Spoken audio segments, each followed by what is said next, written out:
Ibadah puasa itu bukan ibadah yang baru. Pembawa risalah ketauhidan yang pertama, Nabi Nuh alaihi salam. Jadi sejak masanya Nabi Nuh itu sudah ada puasa. Tapi puasanya umat-umat terdahulu belum disempurnakan. Rasulullah setelah hijrah dari Mekah ke Madinah itu sudah mengamalkan, melakukan puasa 3 hari setiap bulan. Begitu juga Nabi sudah melakukan yang namanya puasa Asyura. Li'anna siyama kana ma'rufan indal umamis sabiqah wa inda ahlil kitab. Karena sesungguhnya puasa-puasa tersebut adalah ma'ruf, maksudnya sudah terkenal, dilakukan, diamalkan oleh umat-umat terdahulu, wa inda ahlil kitab, dan juga diamalkan oleh ahlul kitab, Yahudi dan Nasrani. Yahudi dan Nasrani juga sudah melakukan puasa. Melakukan puasa 3 hari setiap bulan. Melakukan puasa Asyura. Jadi itu aslinya. Jadi umat terdahulu, ahlul kitab, Yahudi, Nasrani, mereka itu salat. Mereka itu juga berpuasa. Tapi belum disempurnakan oleh Allah Subhanahu wa ta'ala. Sampai Rasulullah mendapatkan wahyu dari Allah. Jadi ketika Allah menurunkan syariat puasa Ramadan, yaitu turunnya firman Allah surah Al-Baqarah ayat 183. Ya ayyuhalladzina amanu kutiba alaikumusiyam kama kutiba alal ladzina min qablikum la'allakum tattaqun. Ini diturunkan oleh Allah pada bulan Sya'ban, pada tahun kedua Hijriah. Jadi firman Allah Al-Baqarah 183 ini nanti diturunkan pada bulan Sya'ban tahun kedua Hijriah. Jadi Sya'ban bulan depannya Ramadan. Nabi sudah memulai puasa pertama Ramadan di tahun kedua Hijriah. Jadi 1 tahun Nabi berada di Madinah belum puasa Ramadan. Masih puasa umat-umat terdahulu yang diikuti. Karena ini baru diturunkan syariat puasa Ramadan tahun kedua Hijriah. Maka Rasulullah sallallahu alaihi wasallam menunaikan puasa Ramadan beserta sahabat mulai tahun itu selama 9 tahun sehingga Nabi wafat. Jadi selama 9 tahun ditunaikanlah itu puasa Ramadan sampai Rasulullah wafat. Pada bulan Rabiul Awal tahun ke-11 Hijriah. Jadi pada bulan Rabiul Awal tahun ke-11 Hijriah Rasulullah wafat. 9 tahun karena memang keberadaannya Nabi di Madinah hanya 10 tahun. Rasulullah umurnya 63. Mendapatkan wahyu dari Allah, diangkat menjadi Rasul umur 40 tahun. 13 tahun di Mekah. Jadi 13 tahun di Mekah. Apa yang dilakukan Nabi selama 13 tahun di Mekah? Inilah yang pekerjaan berat. Membersihkan akidah. Meluruskan akhlak-akhlak yang buruk. Dan penanaman tauhid. Itu yang dilakukan Nabi selama kurang lebih 13 tahun di Mekah. Perbaikan akhlak, perbaikan akidah. Karena begitu banyaknya kerusakan yang terjadi di kalangan Arab pada waktu itu, dan itu dimaklumi. Karena antara Nabi Isa alaihi salam dengan kelahiran Nabi Muhammad sallallahu alaihi wasallam itu dibatasi waktu 571 tahun. Jadi 571 tahun kosong kenabian. Tidak ada yang menyampaikan ajaran. Tidak ada penceramah kalau bahasa kasarnya. Kosong. 571 tahun.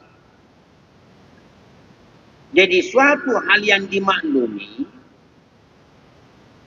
kalau kemudian muncul yang namanya kebiasaan-kebiasaan buruk. Perilaku-perilaku tercela. Bahkan sebenarnya mereka itu percaya ada yang kuasa. Mereka percaya ada Tuhan. Tetapi karena tidak ada yang tunjukkan, salah alamat, merealisasikan itu penyembahan kepada Allah. Mereka bikin patung, berhala, itulah yang disembah. Karena memang tidak ada yang tunjukkan. Jadi percaya mereka ada yang kuasa, ada Tuhan. Cuma salah alamat. Inilah yang mau diluruskan Rasulullah sallallahu alaihi wasallam. Jadi perbaikan selama di Mekah itulah kurang lebih memakan waktu 13 tahun. Lalu kemudian Rasulullah hijrah dari Mekah ke Madinah. Di Madinah inilah barulah mulai pembangunan yang dinamakan negara Islam lah, kalau begitu. Tampillah Nabi sebagai pemimpin, Nabi sebagai penentu kebijakan, kepala negara. 1 tahun Nabi berada di Madinah, ayat puasa belum diturunkan. Nanti tahun kedua baru turun ini surah Al-Baqarah pada bulan Sya'ban.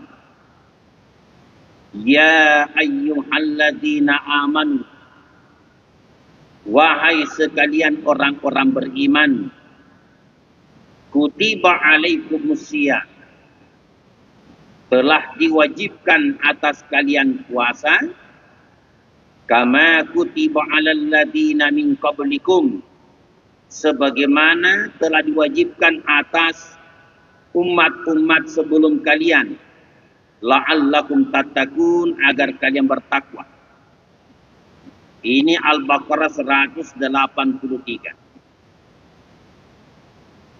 Ini ayat intinya adalah kutiba alaikumusiyam, diwajibkan atas kalian puasa. Intinya itu mengundang pertanyaan.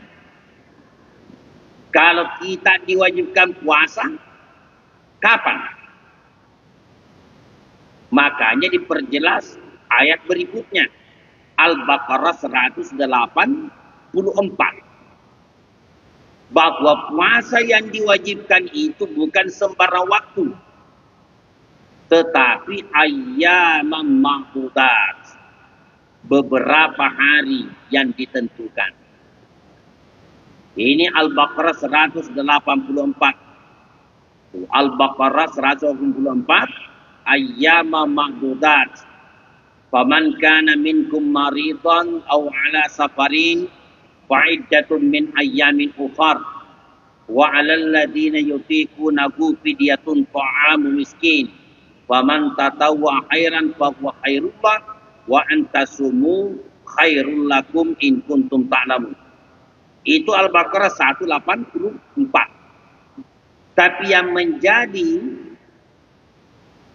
penjelasan ayat di atas untuk sementara memperjelas kapan puasa itu difardukan, diwajibkan ayyama mahdudat, beberapa hari yang ditentukan.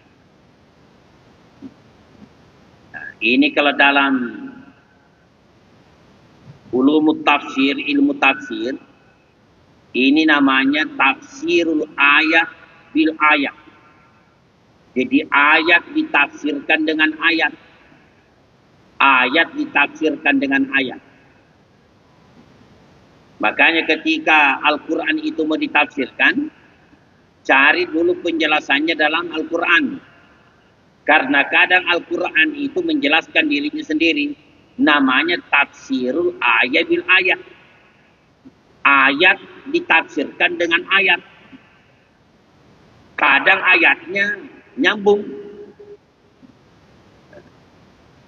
Penjelasan ayat ini dijelaskan ayat berikutnya, nyambung. Tapi kadang juga lintas surah. Penjelasannya ada dalam Al-Quran, tetapi lintas surah. Misalnya, itu firman Allah dalam surah Al-Baqarah. Allah berfirman, "Fatalaqqa Adamu mir rabbihi kalimatin fataba alaih innahu huwat tawwabur rahim." Fatalaqqa Adamu mir rabbihi. Lalu Nabi Adam menerima beberapa kalimat dari Tuhannya, kalimatin, beberapa kalimat dari Tuhannya. Fataba alaih. Dengan kalimat-kalimat tadi itu yang diamalkan Nabi Adam, fataba alaih. Diterimalah tobatnya Nabi Adam. Tidak disebutkan dalam ayat itu kalimat yang mana yang dimaksud. Nabi Adam menerima beberapa kalimat. Maksudnya Nabi Adam sebelum dikeluarkan, diturunkan ke bumi, Allah titipi hambanya. Ini kalimat zikir. Amalkan ini berulang-ulang. Agar bisa diterima tobat dan bisa kembali ke surga Allah Subhanahu wa Ta'ala nanti.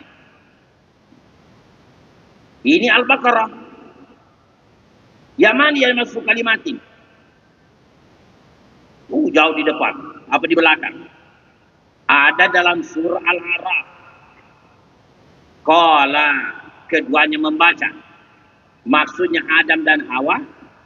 Rabbana zalamna anfusana wa illam taghfir lana wa tarhamna lanakunanna minal khasirin. Rabbana, Tuhan kami, zalamna anfusana, sungguh kami telah menganiaya diri kami sendiri. Wa illam taghfir lana wa tarhamna, jika engkau tidak mengampuni kami dan tidak merahmati kami, lanakunanna minal khasirin, niscaya benar-benar kami akan termasuk orang-orang yang merugi.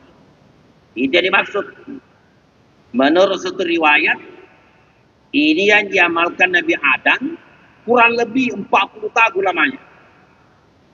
Baru diterima tobatnya Nabi Adam alaihi salam. Kurang lebih 40 tahun. Tidak pernah bosan-bosan Nabi Adam. Sehingga diterima tobatnya Nabi Adam. Ini juga tafsir ayat bil ayat. Tapi lintas surah. Kedua, kadang juga Al-Quran itu dijelaskan dengan sunnah, hadis. Tafsirul ayat bis sunnah. Jadi ayat itu ditafsirkan dengan penjelasan Nabi. Nah contohnya, Sekarang ini kita berada di bulan Rajab. Ini masih bulan Rajab. Ini dinamai bulan haram. Dalam Al-Quran itu surah At-Taubah, Allah sebutkan begini. Inna iddatas syuhuri indallah isna asyara syahran fi kitabillah yauma khalaqas samawati wal ard minha arba'atun hurum. Sesungguhnya bilangan-bilangan bulan di sisi Allah ada 12 dalam ketetapan Allah. Kapan ditetapkan itu ada 12 bulan dalam setahun? Yauma khalaqas samawati wal ard. Pada hari Allah menciptakan langit dan bumi.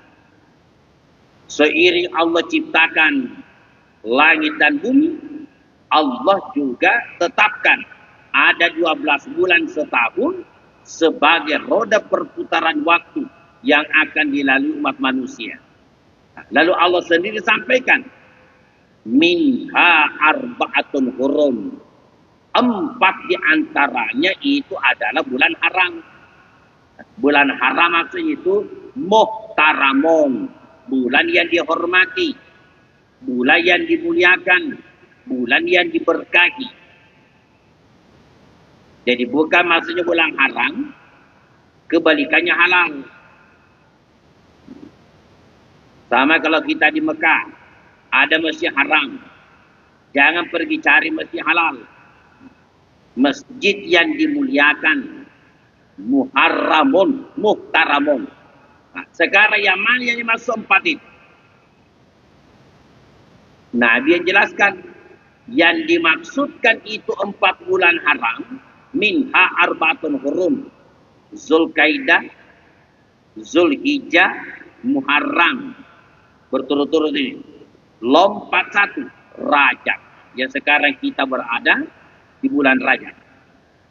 Ini namanya tafsir ayat bis sunnah. Tidak ada dalam Al-Quran, tidak ada dalam hadis. Cari. Mungkin ada fatwa atau riwayat dari para sahabat ketika menjelaskan ayat ini. Ketika Allah sampaikan ayyam ma'dudat, bahwa puasa yang diwajibkan itu adalah beberapa hari yang ditentukan, ini pun masih mengundang pertanyaan. Yang dimaksud itu ayyam ma'dudat, yang mana? Nah, dijawab lagi Al-Baqarah 185 ayat berikutnya. Bahwa yang dimaksudkan ayyam ma'dudat, syahrul Ramadan alladzi unzila fihi al-Qur'an hudan lin-nasi wa bayyinatin minal huda wal furqan. Faman syahida minkumus syahra falyasumhu. Yang dimaksudkan ayyam ma'dudat, beberapa hari yang ditentukan, yaitu syahrul Ramadan, yaitu bulan Ramadan. Bulan Ramadan. Berarti jelaslah bahwa puasa yang diwajibkan yang 1 bulan penuh itu adalah di bulan Ramadan. Alladzi unzila fihi al-Qur'an, yang diturunkan di dalamnya Al-Quran. Yang di dalamnya diturunkan Al-Quran. Jadi Al-Quran itu diturunkan di bulan Ramadan. Kalau menurut tafsirnya Abdullah ibnu Abbas, Al-Quran itu diturunkan di bulan Ramadan. Kapan? Sepakat semua ahli tafsir ada yang mengatakan, jumhurlah, 17 Ramadan. Dari mana itu para ulama berkesimpulan bahwa Al-Quran itu diturunkan 17 Ramadan. Padahal tidak ada dalam Al-Quran itu ayat yang bilang Quran diturunkan tanggal 17 Ramadan. Tapi kenapa sepakat bahwa Quran diturunkan itu 17 Ramadan? ayat yang digunakan adalah firman Allah yang berbunyi, wa ma anzalna ala abdina yaumal furqani yaumal takal jam'an. Wa ma anzalna ala abdina, dan Al-Quran yang kami turunkan kepada hamba kami, maksudnya Nabi Muhammad sallallahu alaihi wasallam, yaumal furqani, yaitu sama harinya Yaumal Furqan, pada hari Furqan, pembeda. Yang mana itu? Yaumal takal jam'an, hari bertemunya dua pasukan. Kalau kita menurut bahasa kita, Al-Quran itu diturunkan kepada Rasulullah sama waktunya ketika terjadi pertemuan dua pasukan. Yaumal takal jam'an. Yang dimaksudkan bertemunya dua pasukan itu perang Badar. Itu perang Badar. Jadi Al-Quran itu diturunkan sama waktunya ketika terjadi perang Badar. Bukan maksudnya ketika terjadi perang Badar turun Quran. Waktunya sama. Semua ahli sejarah tahu. Jangankan Muslim, non-Muslim pun tahu. Pakar sejarah semuanya tahu. Perang Badar itu terjadi 17 Ramadan. Para ahli sejarah semuanya tahu. Itu perang Badar terjadi tanggal 17 Ramadan. Jadi kalau turunnya Quran itu sama dengan waktunya ketika terjadi perang Badar, berarti Al-Quran itu juga 17 Ramadan. Nah, sama kalau ada orang ditanya begini, Bapak itu lahir tanggal berapa? Bapak lahir tanggal berapa? Dia bilang, sama waktunya proklamasi kemerdekaan RI. Tidak ada disebut di sini tanggal.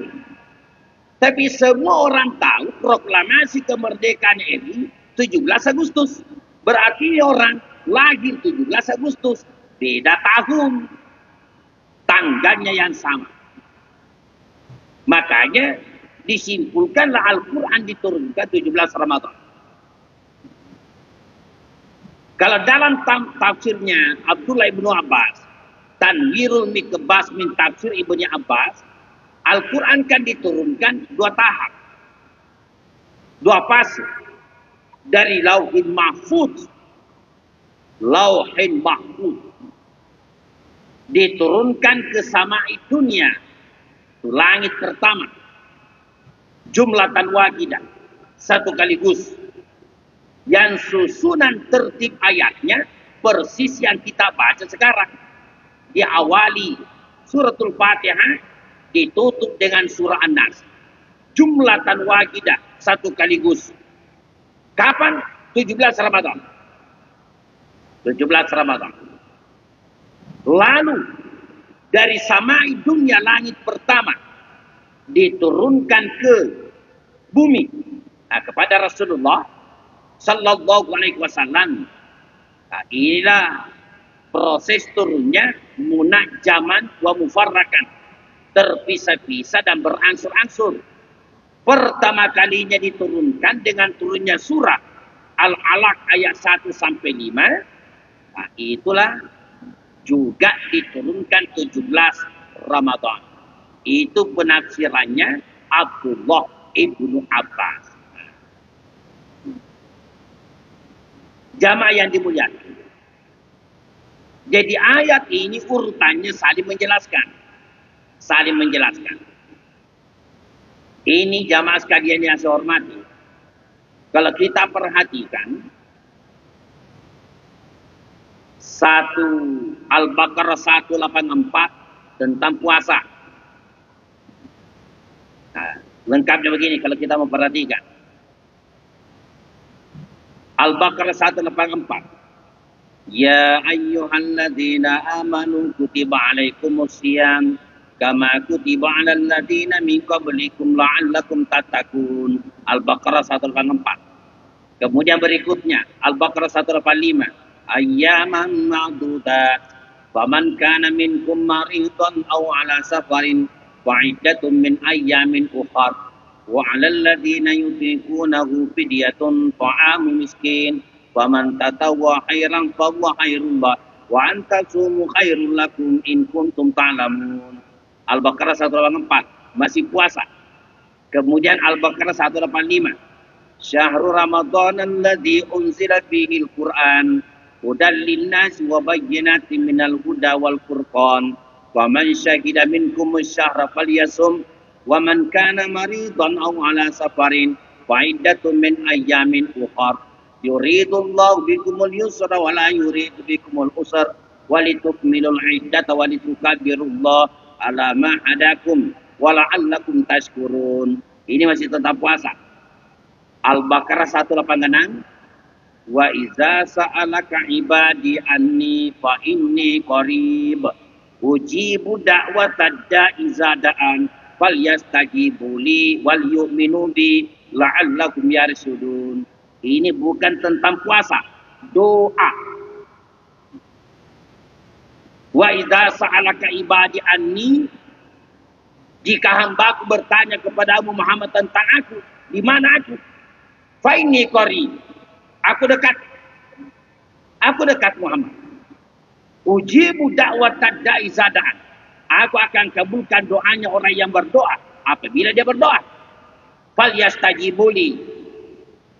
Hendaklah dia memperdulikan aku. Wal yu'minu bi, dan beriman kepada aku. La'allahum yarshudun, agar mereka mendapatkan petunjuk. Ini bukan tentang puasa 186, tapi Al-Baqarah 187 kembali puasa.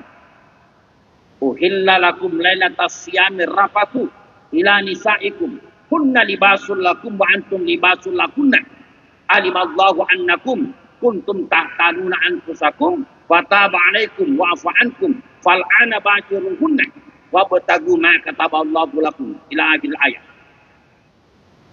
Kenapa di situ ada ayat doa terselip?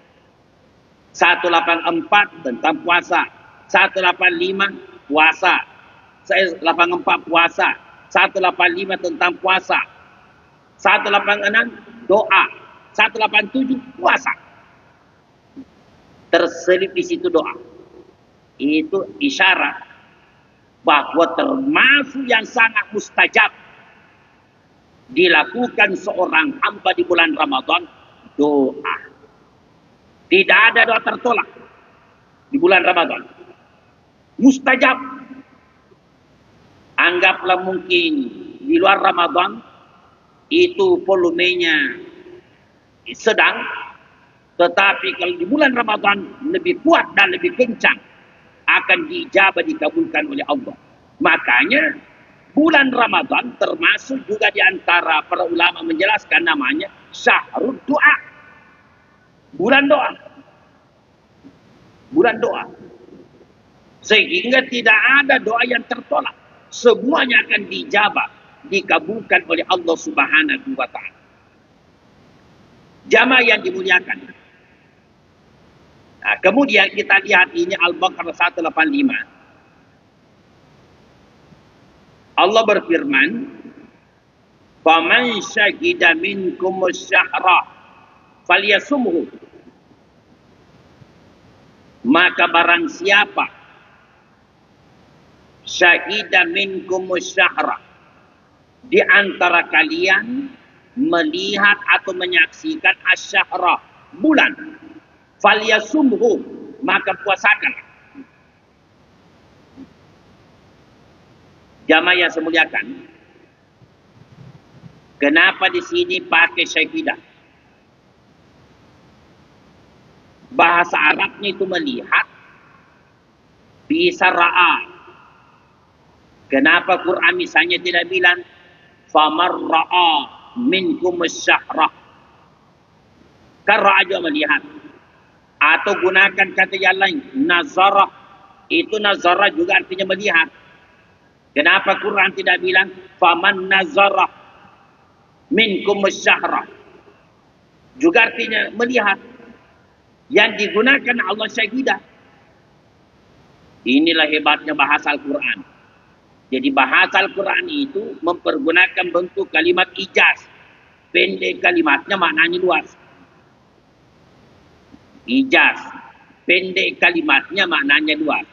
Karena itu syahidah betul artinya melihat atau menyaksikan, tapi juga artinya yang lain hadir. Bisa diartikan hadir. Itu syahidah. Jadi bisa diartikan faman syahidah minkumus syahra. Siapa di antara kalian melihat bulan dan dia hadir di kampungnya. Dia sedang hadir di kampungnya. Karena kalau dia tidak hadir di kampungnya, berarti dia musafir. Berarti dia musafir. Orang musafir itu tidak wajib puasa. Jadi walaupun kamu melihat bulan, tetapi kamu berada di kampungnya orang, berarti kamu itu mendapatkan rukhsah. Boleh tidak puasa. Kan begitu. Al-Baqarah 184. Faman kana minkum maridun aw ala safarin fa'iddatun min ayamin ukhar. Siapa di antara kalian sakit atau dia dalam perjalanan, silakan dihitung berapa jumlah puasa yang ditinggalkan, nanti diganti pada hari yang lain. Dianggap rusak. Makanya digunakan syahidah. Siapa yang diwajibkan? Yang melihat bulan dan dia sedang ada di kampungnya. Tidak sedang musafir. Kedua, yang Allah gunakan sini asyahra. Faman syahida minkum asyahra. Barang siapa di antara kalian yang melihat asyahra. Bulan. Asyahra. Itu syahrun. Tidak bisa dilihat. Bahasa Arabnya bulan 4. Hilal. Bulan. Kamarun. Bulan. Badrun. Bulan. Syahrun. Juga bulan. Yang bisa dilihat mata, ini yang 3. Ketika bulan berbentuk hilal, berbentuk kamarun, berbentuk badrun. Bisa dilihat mata. Syahrun itu tidak bisa dilihat. Apa itu hilal? Ketika bulan berbentuk sabit. Itulah yang mau diawasi oleh pakar. Yang diteliti oleh para pakar. Ketika sudah mau masuk di penghujung bulan yang bersangkutan, diusahakan melihat. Nah, sekarang ini kita tidak usah ragu. Bukan lagi mata telanjang, mata kepala yang melihat. Digunakan teropong. Bahkan bukan cuma satu, puluhan titik di seluruh wilayah Indonesia untuk mengawasi itu bulan itu. Melihat. Jadi sudah ada yang mewakili. Sudah ada yang mewakili untuk ru'yatul hilal. Itu melihat hilal. Jadi ketika bulan berbentuk sabit, dinamai hilal. Ketika bulan tidak berbentuk sabit dan juga tidak berbentuk purnama, apakah bentuk 1/2, 1/3, dinamai kamarun. Dinamai kamarun. Ketika bulan berbentuk purnama, ulet tepu tanggal 14 bulan, dinamailah itu badrun. Badrun, bulan purnama.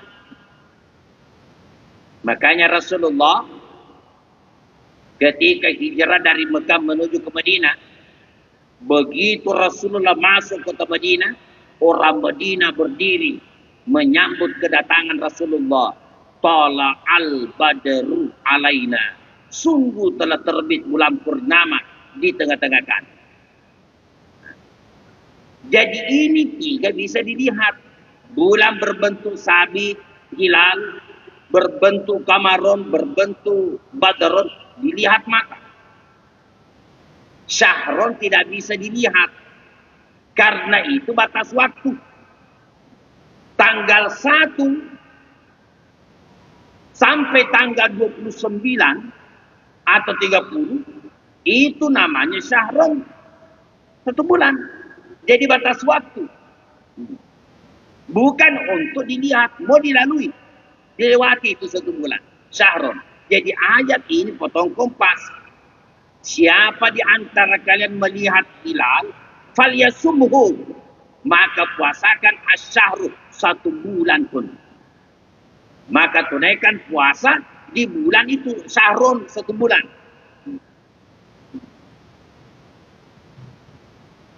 Apakah 29 atau 30? Dan semuanya itu cukup. Jadi jamaah sekalian, tidak ada istilah itu puasa tidak cukup. Kan ada kadang-kadang saudara kita, untuk tahun ini Ramadan tidak cukup. Kalau tidak cukup, apa semua itu banyak. Bagaimana kena? Tidak ada istilah tidak cukup. Maka dia tidak cukup. 20 serah cukup maka ya tuh. Kan 29 itu juga 1 bulan. 30 juga 1 bulan. Tapi kadang, dia tidak ganda puasa ya tahu nih. Kurang. Itu kata-kata paling kurang enak kita dengar itu. Dia tidak ganda kurang. Loh, menengkang. Tidak ada istilah itu puasa tidak cukup. 29 syahron, 30 juga syahron. Sama-sama. Hadirin jamaah yang dimuliakan dan dirahmati Allah. Kemudian, ibadah puasa yang difardukan Allah Subhanahu wa Ta'ala, seperti yang pernah kita singgung pengajian-pengajian yang lalu, semua ibadah itu hakikatnya punya tujuan, punya rahasia-rahasia bermacam-macam.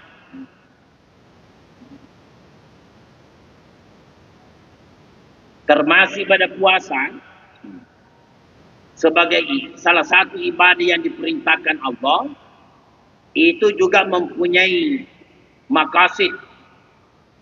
Jadi ketika kita disuruh beribadah, bukan tujuannya ibadah itu hanya sekedar untuk membuktikan ketundukan dan ketaatan kita saja kepada Allah, bukan sekedar untuk mendapatkan pahala, tapi dimaksudkan bagaimana nilai-nilai dari ibadah itu nantinya dapat membentuk keyakinan, tingkah laku dan kepribadian orang yang melakukan itu ibadah.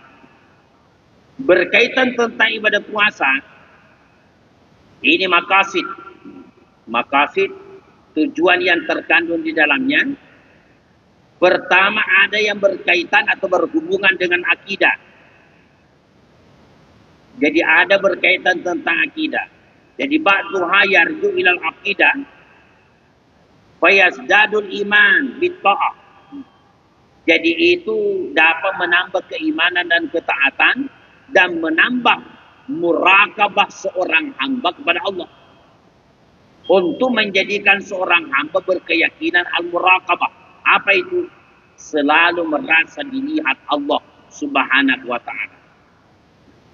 Ukurannya dia berbuat, mempertontonkan dirinya hanya kepada Allah. Itu namanya murakabah. Tidak usah kita mengukur orang lain. Mengukur diri sendiri.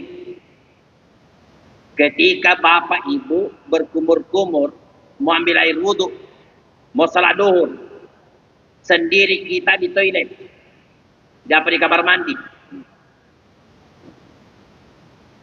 Ketika kita berkumur-kumur, itu bekas air kumur-kumur dihembuskan sebersih-bersihnya.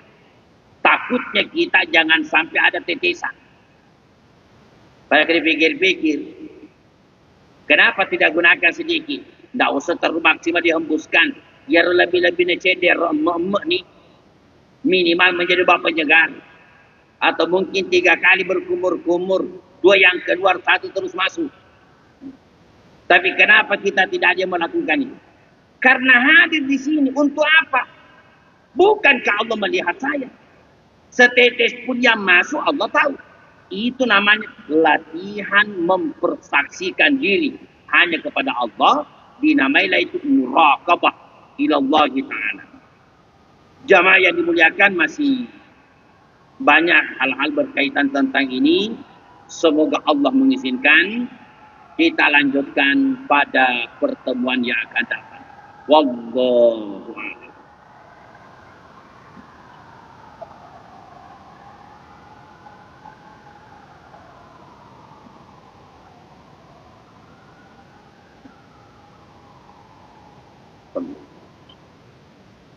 Al-Fatihah.